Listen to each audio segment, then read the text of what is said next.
সেদিন মামাবাড়ি থেকে মাকে কাঁদতে কাঁদতে বেরিয়ে আসতে দেখে দিদুনের ওপর বড্ড রাগ হয়েছিল। কি দরকার ছিল দিদুনের মাকে ওভাবে বলার?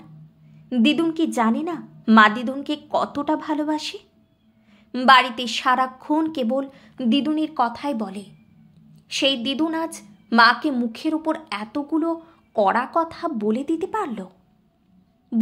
পারলো এত বড় কথাটা, যে তুই আর কখনো এই বাড়ি আসিস না, আমার সংসারে নাক গলাস না। খোলসা করে বলি সবটা।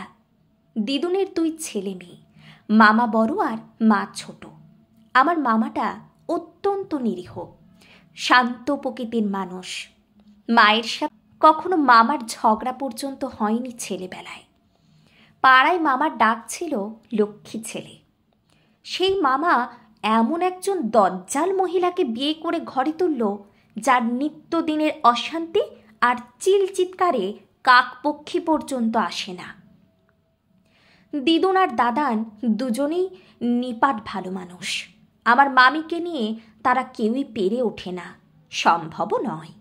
বিয়ের আগে মামিমার নত মুখে লাজুক হাসি দেখে কেউ আন্দাজও করতে পারেনি এই মেয়ের মনে বিষ বৃক্ষের শাখা প্রশাখা কত গভীর পর্যন্ত গেঁথে গেছে। মামাও বোঝেনি। বিয়ের পর প্রথম কয়েক মাস ভালোই ছিল, কিন্তু বিষধর সাপ কি ছোবল না মেরে বেশি দিন থাকতে পারে? মামিমাও পারেনি। বছর ঘুরতে না ঘুরতেই নিজের আসল চেহারাটা দেখিয়েই দিল ঠিক। কোলে ছেলে আসার পর বাড়িতে তার দাপট শতগুণ বেড়ে গেল দিদুন আর দাদার প্রতি মানসিক অত্যাচারের মাত্রাও। মা মনে মনে গজগজ করলেও মুখ খোলেনি এতদিন।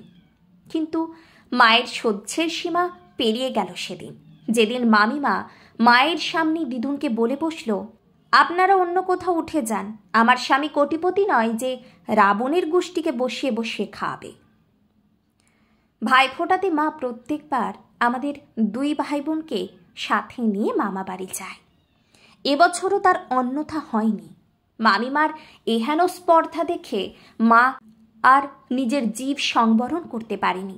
বলে দিয়েছিল, এ আমার বাবার জন্মভিটে, ওরা কেন যেতে যাবে কোথাও? না পোষালে স্বামী আর ছেলে নিয়ে তুমি উঠে যাও অন্য কোথাও।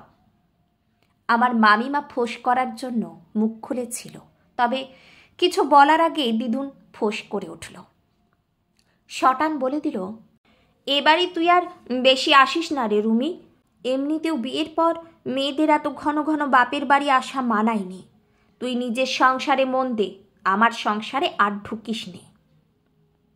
যে দিদুন কোনোদিন মা আর মামার গায়ে হাত তোলা দূর বকাঝকা পর্যন্ত করেনি, তার মুখে এমন কথা শুনে বড্ড আঘাত পেয়েছিল মা। 2 ছেলে মেয়ের হাত ধরে নিজের জন্মভিটে ছাড়ার আগে বলে গিয়েছিল, তোমার মতো ভুল আমি কখনো করব না মা, দেখে নিও। মা সত্যি আর কখনো ও বাড়িমুখ হয়নি। তারপর পেরিয়ে গেল কত শত বসন্ত। আমার বিয়ে হলো, দাদার বিয়ে হলো, সন্তান সন্ততিও হলো আমাদের। আমার যমজ সন্তান হলো একটি পুত্র আর একটি কন্যা। পুত্রটি কন্যার চাইতে কয়েক সেকেন্ডের বড়। দাদা ভালোবেসে বিয়ে করে আনলো একটি মেয়েকে, আমার আদরের বৌমণি। কি আনন্দই না হয়েছিল সেদিন শুভ দিনে। মায়ের আমার খুশি যেন আর বাগ মানছিল না।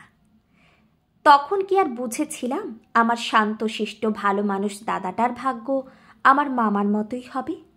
যখন বুঝেছি তখন কেটে গেছে আরও অনেকগুলো বসন্ত। আমার যমজ সন্তানেরা আজ শহরের নামী স্কুলে ক্লাস 11-এ পড়ে। ভাইফোঁটা দিতে গেছি দাদাকে সেদিন। বৌমণি ঠাড়ে ঠুড়ে বুঝিয়ে দিল আমি যেন যখন তখন এসে ওদের বিরক্ত না করি।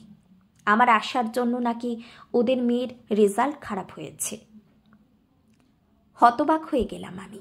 ধাক্কাটা আরও বেশি বুকে গিয়ে লাগলো যখন দেখি দাদা আর মা দুজনেই চুপ করে দাঁড়িয়ে আছে, যেন বৌমণি একটা কথাও ভুল বলেনি। ছেলেমেয়েরা আমার হাত ধরে আছে, রাগে অপমানে লজ্জায় ওদের চোখ মুখ লাল হয়ে গেছে। অগত্যা চেনা মানুষগুলো যখন আমার পাশে দাঁড়ালো না, তখন তো আমাকেই দাঁড়াতে হবে নিজের পাশে, নইলে আমার সন্তানেরা কি শিখবে? তাদের মায়ের সামান্যতম প্রতিবাদটুকু করার ক্ষমতা নেই, লড়াইয়ের সাহস নেই নিজের হয়ে। এই বাড়িতে আমি জন্মেছি বৌমণি, বড় হয়েছি। এই বাড়িতে যতখানি অধিকার দাদার, ঠিক ততখানি আমার। তুমি বারণ করলেও আমি 1000 বার আসবই। এবার মুখ খুলল আমার মা। না না, আমার পাশে দাঁড়ানোর জন্য নয়, বৌমণির কথা সঠিক প্রমাণ করার জন্য। দেখ ঋতু, মেয়েদের বিয়ের পর বাপের বাড়িটা আর তাদের বাড়ি থাকে না, তখন স্বামীর সংসারটাই তাদের কাছে সব হয়ে যায়। তুই বরং নিজের সংসারটা ভালো করে সামলা। আমার সংসার আমি নিজে দিব্যি চালিয়ে নিতে পারবো। আর তাছাড়া তোর ছেলে মেয়েরা বড় হচ্ছে, কত দায়িত্ব এখন তোর, সেসব ভালো করে পালন করতে হবে তো নাকি? পায়ের তলার মাটিটা সরে গেল আমার। মনে হলো এ যেন আমার চেনা মা নয়, সেই 40 বছর আগেকার দিদুন। যত বয়স বাড়ছে মায়ের চেহারা, কণ্ঠস্বর সবটা আস্তে আস্তে দিদুনের মতো হয়ে যাচ্ছে। এই তো কালকেই তো মাকে হেসে বললাম, দিন দিন দিদুনের কার্বন কপি হয়ে যাচ্ছ তো। চোখের জল আঁচলে মুছে ছেলে মেয়েদের হাত ধরে বেরিয়ে এলাম। প্রাণপণে প্রতিজ্ঞা করলাম, জীবনে আর কখনো ও বাড়িমুখ হব না, দিদুন আর মায়ের মতো হব না কোনোদিন। আমার কাছে ছেলে আর মেয়ে দুজনেই সমান, আমার সন্তান। কথাটা মনে মনে বলেই আমি চমকে উঠলাম। এই কথাটা যেন এর আগেও কারোর মুখে শুনেছি, মা আর দিদুনের মুখেই তো। আমি যখন সেই 7-8 বছরের, দিদুন বলতো, বুঝলি দিদিভাই, তোর মামা আর মাকে আমি কোনোদিন আলাদা করে দেখিনি, দুজনকেই পেটে ধরেছি যে। মাও তো আমাকে উঠতে বসতে কতবার বলেছে এই কথা, বিয়ের পরেও অজস্রবার বলেছে।